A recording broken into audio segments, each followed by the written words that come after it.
Hello and welcome back to this presentation about texts, about literature and about drama. My name is Ib Hoder Andersen and I teach English at the K-Nord Business High School in Hillerød at the north of Copenhagen in Denmark. We're going to go a bit deeper into literary genres, some literary techniques, and we're going to talk about drama and plays and how you can analyze drama and plays. Well, when we talk about literature and literary genres, we divide them into two groups: non-fiction and fiction. Non-fiction means something that's not been invented, it's real, happened in reality, and fiction is then when it has been invented.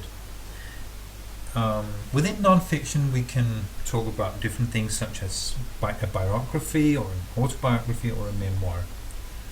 Biography is, for instance, if I were to write a book about Barack Obama, I would write his biography. I'm not sure it's going to allow that, but if I did that, I would have written a biography on Barack Obama. If he wrote it himself, it would be an autobiography.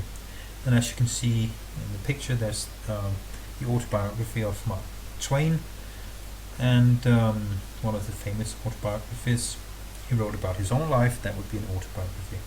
A memoir would then be some memories, some experiences you had in your own life or in the world that you share in a memoir.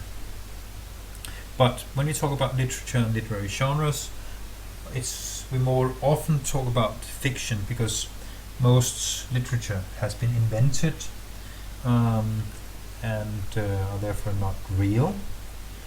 And let's look at some of the genres that are fiction.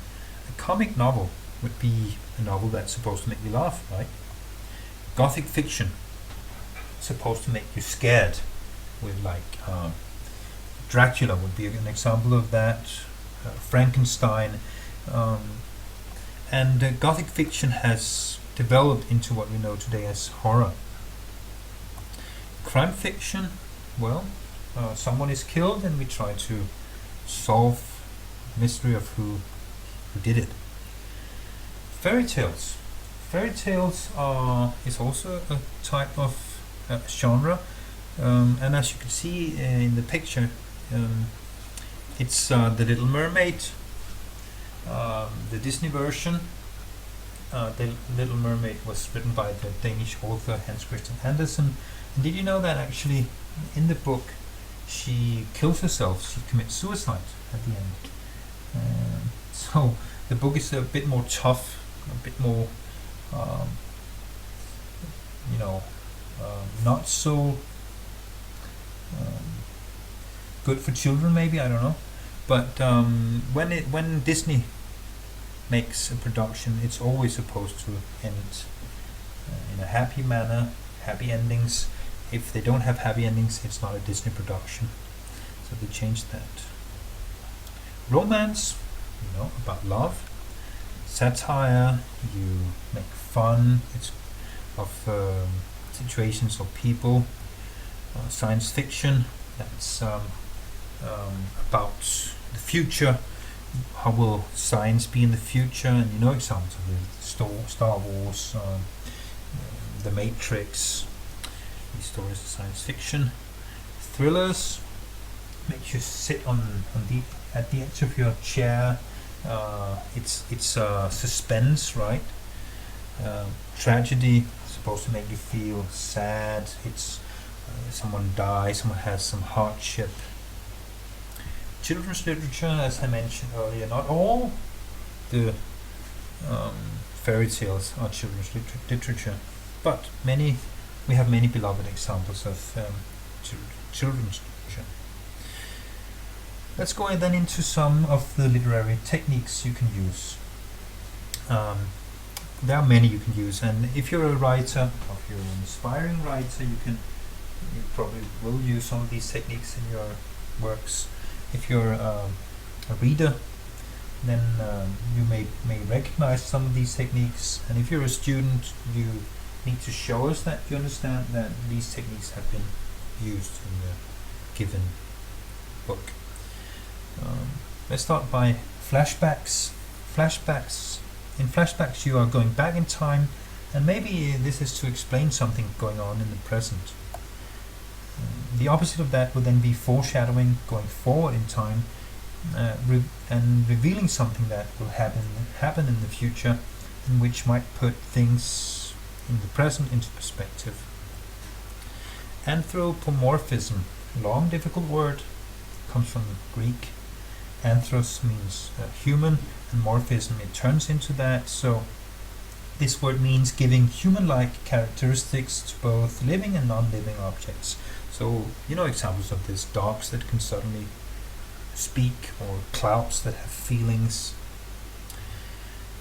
Chekhov's gun is when you take an object and insert it into the beginning of a narrative, and the purpose of this thing is only revealed later on in the story. It could be a gun that's at the beginning, and you don't know why this gun is there, but towards the ending it becomes meaningful. Poetic justice is an ironic twist of fate. A student of mine had a very good example of that. You could, for instance, imagine a very rich person who's not very nice, and we don't like him. We want him to suffer, and no one's taking care of that. But then maybe, let's say that he has this he likes maybe to feel the gold coins. He has a lot of gold coins, and he puts them in his mouth because he likes this taste, and then he chokes on them. And so that would be poetic justice. Symbolism is the use of symbols, simply.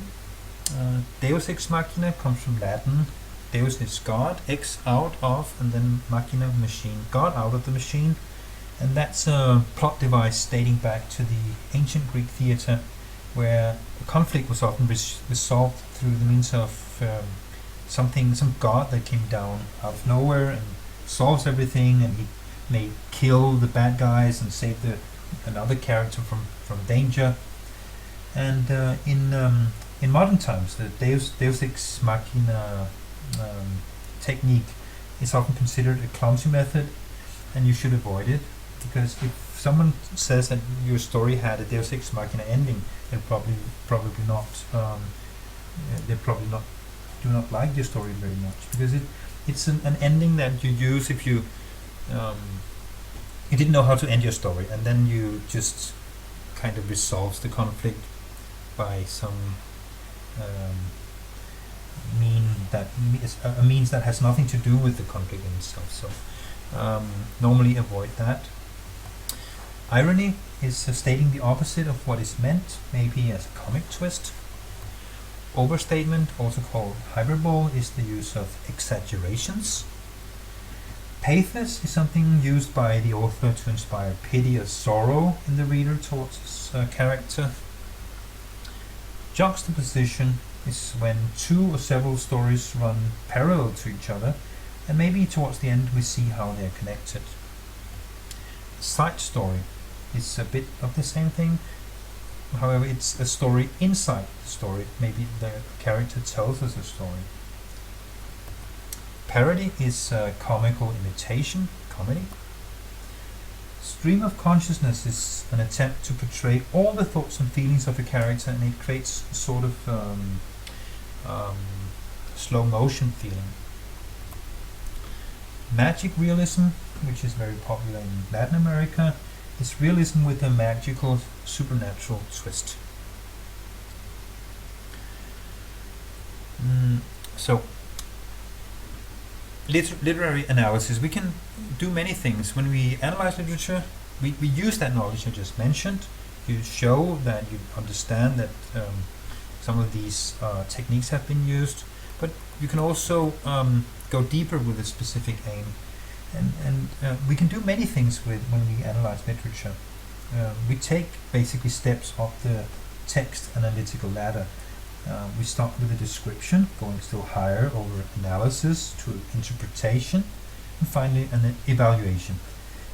We can classify a piece of work. What genre is it? Does it fit in with other pieces of work we know? Does it add something? We can describe and analyze the characters. We can look at the language used.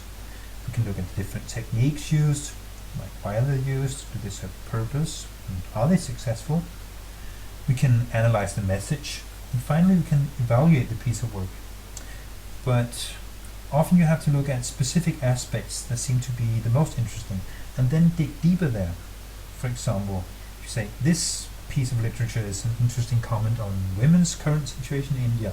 If that's the case, your description will then focus on that aspect, and you focus on analyzing the female characters, and if you analyze the male characters, it's in order to cast more light on how women are treated by men, etc.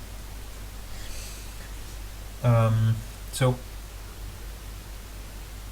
dramaturgical analysis, when we analyze a drama, we do it because we want to understand it for performing purposes, and it's about discovering the dramatic structure of the play.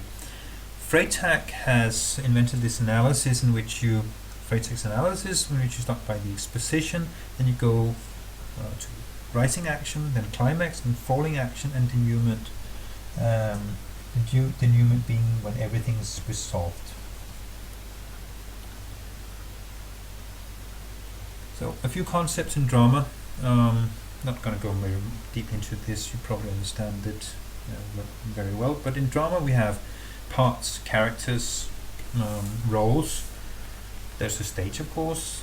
Stage directions and staging. That's how the stage is supposed to be set up. Props, which are things that you use in the play.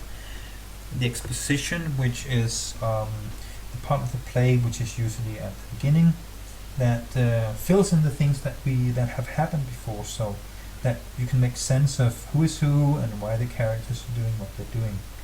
And sometimes playwrights use actual narrators, and other times the exposition is cleverly woven into the play itself. Conflict and resolution, there's always a conflict and somehow it has to be resolved. Director and players, there are also non-players, people who don't fulfill other roles, such as finding props and whatever. You can be on stage, you can be off stage, or you can be downstage. Curtains, of course, curtains rise and curtain when it finishes. The point of no return is the turning point where the story takes a final and decisive turn. And then exit when you're finished. Well, thank you very much for listening. That was all, and hope you enjoyed this presentation. See you some other time. Bye bye.